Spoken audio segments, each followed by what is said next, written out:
नमस्कार, आप देख रहे हैं द पब्लिक और मैं सुभाष चौधरी हूं। लोकसभा चुनाव 2024 के चौथे चरण के लिए प्रचार चरम पर है, क्योंकि कुछ ही दिन बाद मतदान होना है। भारतीय जनता पार्टी की ओर से प्रधानमंत्री नरेंद्र मोदी लगातार बैटिंग कर रहे हैं, तो दूसरी तरफ कांग्रेस पार्टी के राष्ट्रीय अध्यक्ष मल्लिकार्जुन खड़गे अलग अलग राज्यों में जाकर चुनावी सभाओं को संबोधित करते हैं, साथ ही प्रेस वार्ता भी करते हैं।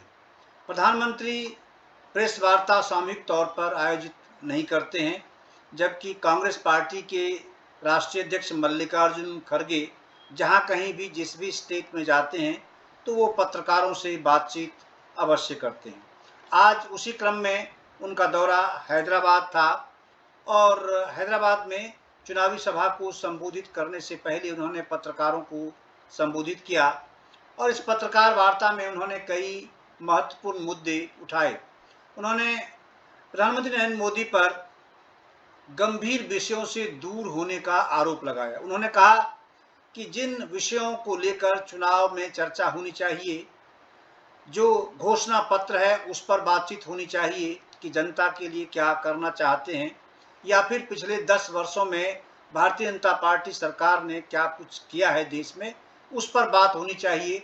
उसकी बजाय वो मंगलसूत्र, मटन, मुगल, भैंस, गाय, संपत्ति, इन सब चीज़ों पर बात करते हैं। उन्होंने आरोप लगाया कि इस प्रकार की हल्की बातें प्रधानमंत्री कर लोगों का ध्यान भटकाना चाहते हैं।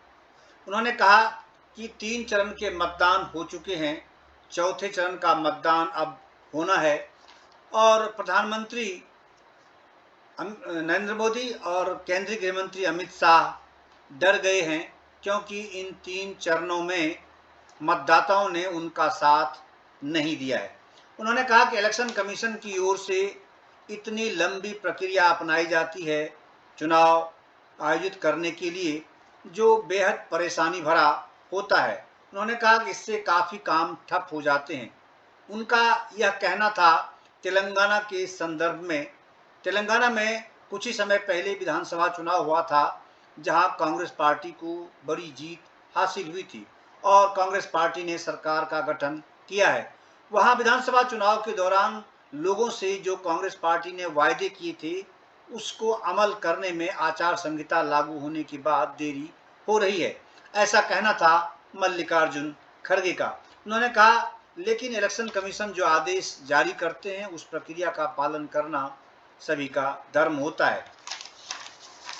इसलिए उन्होंने नरेंद्र मोदी सरकार को घेरने की कोशिश की।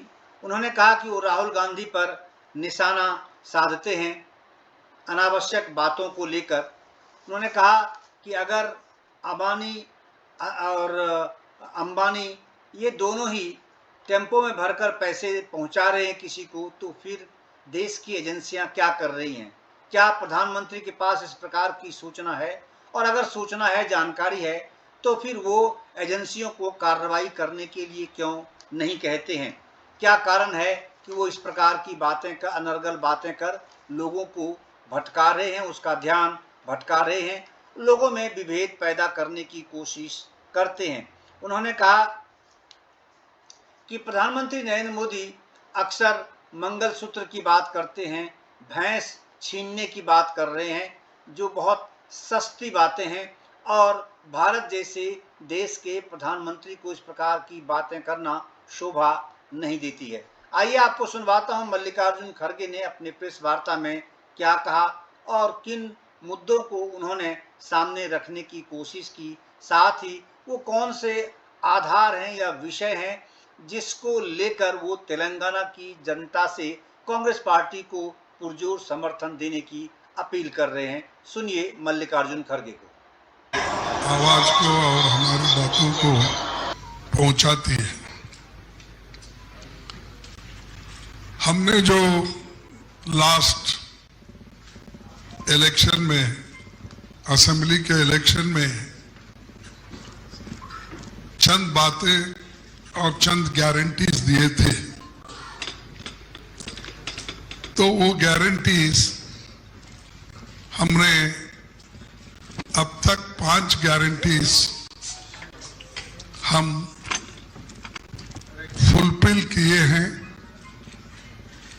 और एक गारंटी बाकी है, क्योंकि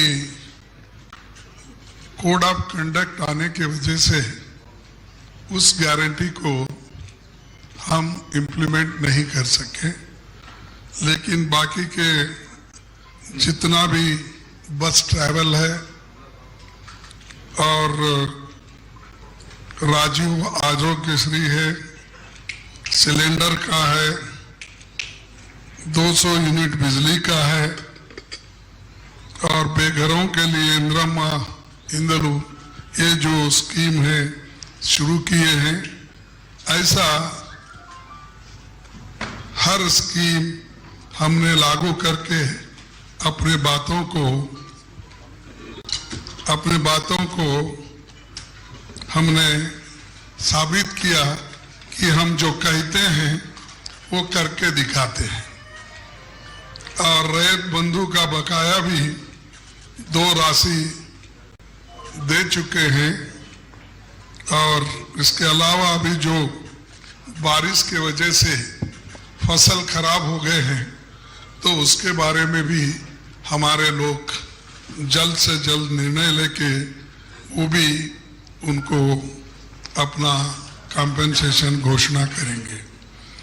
कांग्रेस अध्यक्ष के रूप में आपको भरोसा दिलाता हूं कि हम वही वायदे करते हैं जो पूरे कर सकते हैं और राहुल जी भी वही वायदे बोलते हैं जो कर सकते हैं।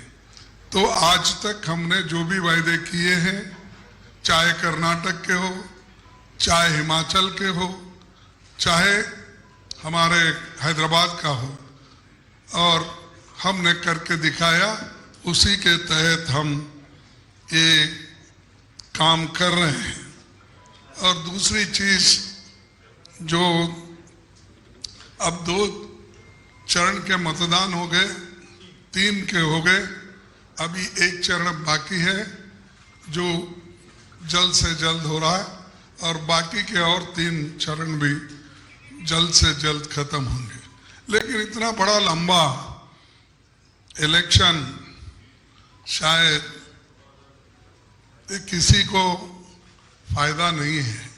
फिर भी जो इलेक्शन कमीशन कहती है उसके तहत हमें चलना पड़ता है, क्योंकि इतने काम ठप हो गए हैं और लोग भी जो कैंडिडेट होते हैं, जो भी उम्मीदवार होते हैं, बड़े परेशानी के साथ अपनी इलेक्शन का काम करते हैं। लेकिन 3 चरणों के मतदान के बाद और भी मोदी और शाह साहब बहुत घबरा गए हैं। इसीलिए वो हमेशा इलेक्शन के हटकर बात करते हैं, जो उनके चुनावी प्रणाली पे नहीं बोलते, इलेक्शन मैनिफेस्टो पे नहीं बोलते हैं, और सिर्फ उनके जो भी काम है उसके ऊपर भी वो वोट नहीं मांगते, डेवलपमेंट के ऊपर भी। सिर्फ हर बात को कांग्रेस को गालियां देना और कांग्रेस के भाषण को मोड़ तोड़ के कहना और शहजादे बोल के जो हमारे पार्टी के नेता को कहना, ये सारी चीजें जो जरूरी नहीं है।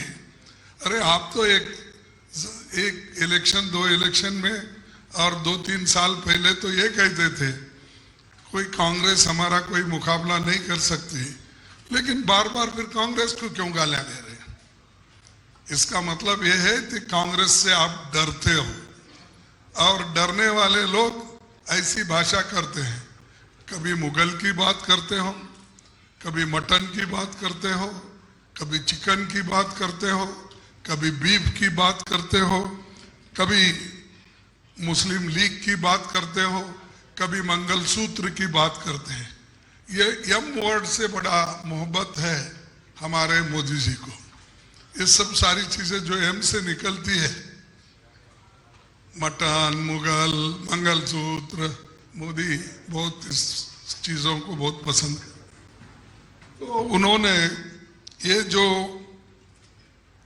काला धन के बारे में भी उन्होंने बहुत कुछ बोला, लेकिन वो सब अपने मित्रों को ही काला धन का फायदा दिया। अब इधर इधर ये भी बोले उन्होंने कि राहुल गांधी जी और कांग्रेस पार्टी अंबानी और अदानी का बात करने का बंद कर दी, क्योंकि टेम्पो में बहुत पैसा जा रहा है। अरे भाई, टेम्पो में पैसा जा रहा है और तुम आंखों से देख रहे हो। जिसके घर से पैसा निकल रहा है, आपका सीबीआई कहाँ है? फिर आपका इनकम टैक्स कहाँ है? और आपको अगर मालूम है तो आप क्या सो रहे हैं?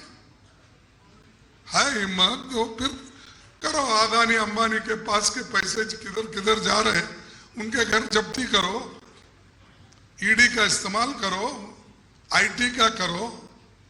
देखो, ऐसी ये बचपने की बात करना एक प्रधानमंत्री जी को शोभा नहीं दिखती।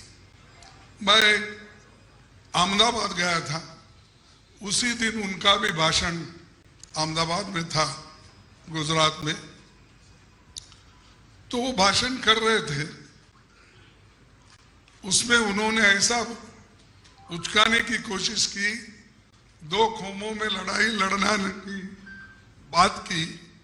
और देखिए, जिसके पास संपत्ति है, जिसके पास पैसा है और जिसके पास गाय है, भैंस है, ये है, तो वो लोग, दो भैंस अगर आपके घर में है तो एक भैंस निकालकर वो मुसलमानों को देंगे।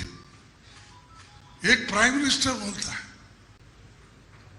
दो भैंस है तो तुम्हारे पास छीन लेंगे और मुसलमानों को देंगे। 2 एकड़ लैंड है तो 1 लैंड एकड़ छीन लेंगे, देंगे। अरे, इस देश में कानून है। सो इंदिरा गांधी ने तो, आपको मालूम है, लैंड रिफॉर्म्स लाया, वो पॉलिसी के तहत लाया।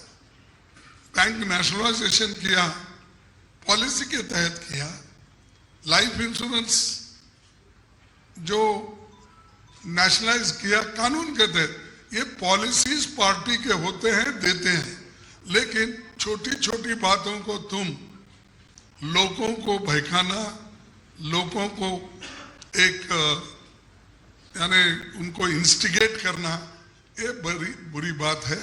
और मोदी जी अपने 10 साल के शासन में डेवलपमेंट क्या है वो छोड़ दिए और सिर्फ दूसरों को गालियां देना और छोटी मोटी बातें कह के लोगों का ध्यान भटकाने का काम उन्होंने कर रहे हैं। और मैं मोदी जी से भी पूछता हूं, भाई तेलंगाना तो बहुत, जब ड्रॉट था, जब मुश्किल में था पैसे के लिए, आप कितना मदद करें? कौन से बड़े प्रोजेक्ट तेलंगाना में लाए जो पंडित जवाहरलाल नेहरू जी और इंदिरा गांधी के जमाने में आए? कौन से तुम्हारे ऐसे प्रोजेक्ट है बताओ, जिस जगह 2000, 10,000, 5,000 लोग काम करते हैं? अपने प्रोजेक्ट पे बोलते नहीं, डेवलपमेंट तो तुम करते नहीं, लेकिन लोगों में फूट डालने का छोड़ते नहीं। तो इसलिए भाइयों, मैं आपका ज्यादा वक्त नहीं लेना चाहता हूं। मेरी गठबंधन की सरकार आएगी तब हमने जो कहा आपको पहले, और हमारी गारंटी कार्ड भी सेंट्रल गवर्नमेंट के यानी अलायंस पार्टनर के साथ साथ अपने जो भी गारंटी कार्ड हमारे पार्टी की ओर से आपको पहुंचाए। और उसमें जो हमने कहा था, युवाओं को पहली नौकरी पक्की, यानी जो युवा ट्रेनिंग लेते हैं, अप्रेंटिसशिप कोर्स करते हैं, उनके लिए एक पक्की नौकरी का हम गारंटी देते हैं। और 30 लाख नौकरियां जो हमने कहा कि ये सरकार में खाली है, सेंट्रल गवर्नमेंट पड़ी है, तो उसका इमीडिएटली हम इम्प्लीमेंट करेंगे हमारी गवर्नमेंट आने के बाद। और महालक्ष्मी योजना, ये गरीब परिवार की महिला को, मुखिया को सालाना 1 लाख रुपए देंगे और सरकारी नौकरियों में महिलाओं को 50% हम आरक्षण देंगे। और श्रमिक न्यूनतम मजदूरी जो 400 रुपए हमारे नरेगा योजना में, और दूसरे जो भी गिग वर्कर्स है या अनऑर्गेनाइज्ड वर्कर्स है, उनकी भी हिफाजत करने के लिए श्रमिक कानून को हम मजबूत करेंगे और उनके तरफ हमारा पूरा ध्यान रहेगा। क्योंकि मोदी जी की सरकार ये अमीरों की सरकार है, ये गरीबों के लिए कोई कानून करने वाले नहीं, किए तो भी उनके दिए हुए हक को छीन ले रहे हैं। तो वो फिर से हम उनको अपने उनके हकूक को दिलाने की पूरी कोशिश हम करेंगे। एमएसपी की गारंटी, ये भी जो किसान लड़ रहे हैं और बहुत दिन से ये बात चल रही है, तो एमएसपी को जो न्याय देना है, जिस ढंग से हमारे किसानों के लिए हम मदद करना है, वो जरूर मदद करने का भी हमने इसमें गारंटी दी है। उसके साथ ही सबसे महत्वपूर्ण ये जनगणना है, जो जाति जनगणना हम जो कर रहे हैं, मोदी जी उसी के ऊपर बहुत टीका कर रहे हैं। अरे भाई, सेंसस हर 10 साल को होता है, लेकिन मोदी जी 2021 का सेंसस बाहर नहीं लाए। क्यों नहीं लाए? हर साल हर 10 साल को बाहर आता है, उसके ऊपर जो एक निष्कर्ष निकाला जाता है, कौन से एरिया में हमको काम करना पड़ेगा और कौन से एरिया में हम कमजोर हैं, हेल्थ में कैसे हैं, एजुकेशन में कैसे हैं, और लिटरेसी प्रोग्राम कितना है, वुमेन डेवलपमेंट कितना है, और उनकी एम्पावरमेंट क्या है, चिल्ड्रन उसकी हेल्थ क्या है, और सारे चीजें उसमें बाहर आती है। लेकिन ये बाहर निकालने के लिए जाति जनगणना भी हम इसलिए कर रहे हैं, किस किस कौम में लोग कमजोर हैं, कौन से कौम ऐसे हैं जो एजुकेशन में कमजोर है, हेल्थ में कमजोर है, नौकरी नहीं मिल रही है, बिजनेस नहीं करना, उनको करने का अवसर नहीं मिल रहा है। ये चीजें हम लोग गरीबों को देने के लिए ये जाति जनगणना कर रहे हैं। तो मोदी जी ऐसी हवा उठाए हैं हर जगह जाके, भाइयों अगर तुम्हारे घर में 4 तोले सोने हैं तो 2 तोले सोने छीन लेंगे, 4 एकड़ जमीन है तो 2 एकड़ लेंगे, तुम्हारे पास अगर 2 भैंस है तो 1 भैंस लेंगे। ऐसी बातें कर रहे, यहाँ तक कि घर में घुस के अलमारी में है सो मंगलसूत्र भी वो लोग छीनेंगे। अरे मंगलसूत्र तो छीनने वाला अब तक कोई प्रधानमंत्री इस देश में पैदा नहीं हुआ या कोई लोग भी पैदा नहीं हुए। ये हिंदुस्तान है, घुस के कोई अगर करता है वो ये सिर्फ मोदी जैसा आदमी ही कर सकता, दूसरे नहीं कर सकते। तो ये हमको कहते हैं कि मंगलसूत्र छीनते, यानी छोटी छोटी बात बोलकर लोगों में एक दंगा फसाद करने का और समाज को डिवाइड करने का काम वो कर रहे हैं इस जाति जनगणना के नाम पर।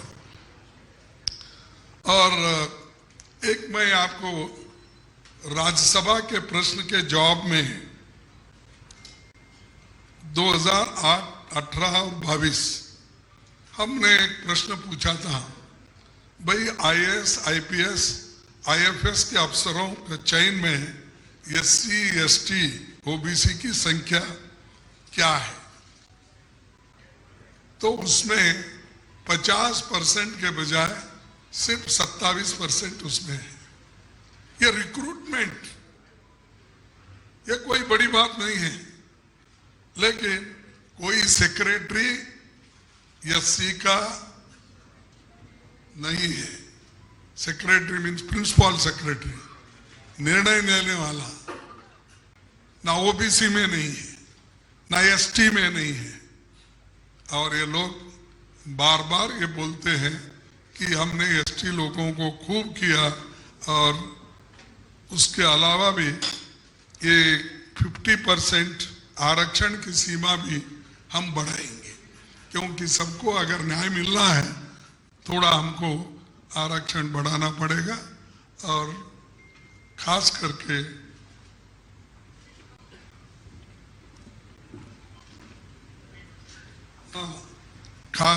करके हमको सबको फायदा होगा। इसके साथ ही मैं आपसे यही निवेदन करूंगा कि हैदराबाद एक सेंट्रल प्लेस है और आपको मालूम होगा कि जब संविधान की चर्चा हो रही थी तो उस वक्त ये भी बात चल रही थी कि 2 कैपिटल जब बनना है, बाबा साहब अम्बेडकर ने प्रपोजल रखा था, एक दिल्ली है तो एक हैदराबाद। इतना बड़ा मशहूर हैदराबाद को उन्होंने इतना निग्लेक्ट किया, वो आज तक कोई बिग इन्वेस्टमेंट उन्होंने लाया नहीं और दिया नहीं। सब कुछ है उनके पास है, गुजरात के पास ही है, और वहीं पर वो अपने लोगों को वहीं बुलाते हैं, डराते हैं इन्वेस्टर्स को और अपना काम कर लेते हैं। मैं मानता हूं सब स्टेट बढ़ना चाहिए, गुजरात भी बढ़ना चाहिए, लेकिन हैदराबाद क्या किया, बेंगलुरु क्या किया आपको, और जो बॉम्बे जैसे शहर में हमेशा पहला इन्वेस्टमेंट जाता था उसने क्या किया, ऐसे बहुत है। लेकिन ये जो इनका दृष्टिकोण है वो ठीक नहीं है। इसीलिए हम चाहते हैं कि इस बार कांग्रेस को लोग वोट देंगे और कांग्रेस जरूर जीत के आएगी। हमारा पंजा, ये पंजा तो ऐसा है, परमानेंट है हमारे साथ। तो ये ऐसा नहीं कमल के जैसा कि सुबह तोड़ दिए शाम में क्या बोलते हैं उसको, सूख गया, मुरझाया, ऐसा नहीं है। हाथ हमेशा परमानेंट है, इसको कोई नहीं निकाल, जान गई तो ही चले जाएगी, नहीं तो नहीं जाएगी। ये आपके साथ हमेशा है, गरीबों के साथ हमेशा है, और ये गरीबों के लिए ही लड़ते रहेंगे। तो एक हमने सोचा कि आपके सामने भी रखना और मोदी जी को भी ये संदेश जाना कि वो जो झूठ फैला रहे हैं, झूठ पे झूठ बोलते हैं। और 1-2 उदाहरण तो आपको मालूम ही है कि 15 लाख की बात की है, कुछ हुआ नहीं। 2 करोड़ नौकरियों की बात किया, हुआ नहीं। एमएसपी की बात की है, डबल आमदनी, हुआ नहीं। और बुलेट ट्रेन की बात किया, वो हुआ नहीं। वो भी अहमदाबाद से बॉम्बे तक जो सिर्फ 500 किलोमीटर, वो भी हुआ नहीं। क्या बोले, पक्का घर, करोड़ों लोग